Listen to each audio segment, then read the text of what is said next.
এত জাজালু গন্ধ কেন? পাশে বসা যাত্রীকে প্রশ্ন করতেই বিবাদের শুরু।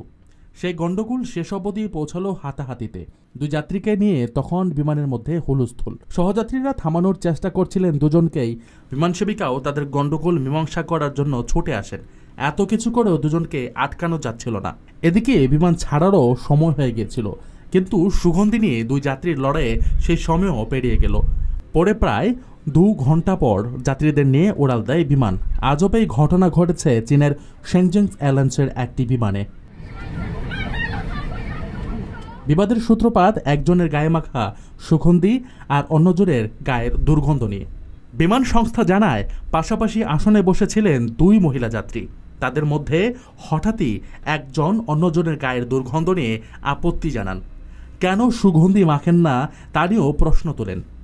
একথা শোনার পর ওই যাত্রী তার সহযাত্রীকে পাল্টা প্রশ্ন করেন, আপনি এত ঝাঁঝালো সুগন্ধি মেখেছেন কেন? আমার অসহ্য লাগছে। শুরু হয়ে যায় তর্কাতর্কি।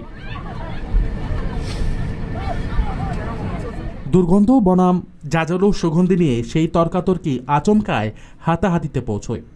এক বিমান সেবিকা এসে বিবাদমান 2 যাত্রীকে থামানোর চেষ্টা করতে গিয়েও আহত হন। 2 যাত্রীর মারামারির জোরে বিমানও ছাড়তে দেরি হয়। অবশেষে দুজনকে সরিয়ে দেওয়ার 2 ঘন্টা পর বিমান গন্তব্যের উদ্দেশ্যে রওনা হয়। রেমিটেন্স যোদ্ধাদের ঢাকায় বিশেষ ছাড়ে রেডি ফ্ল্যাট দিচ্ছে শতভাগ বিশ্বস্ত ও নির্ভরযোগ্য প্রতিষ্ঠান প্রবাসীর সিটি।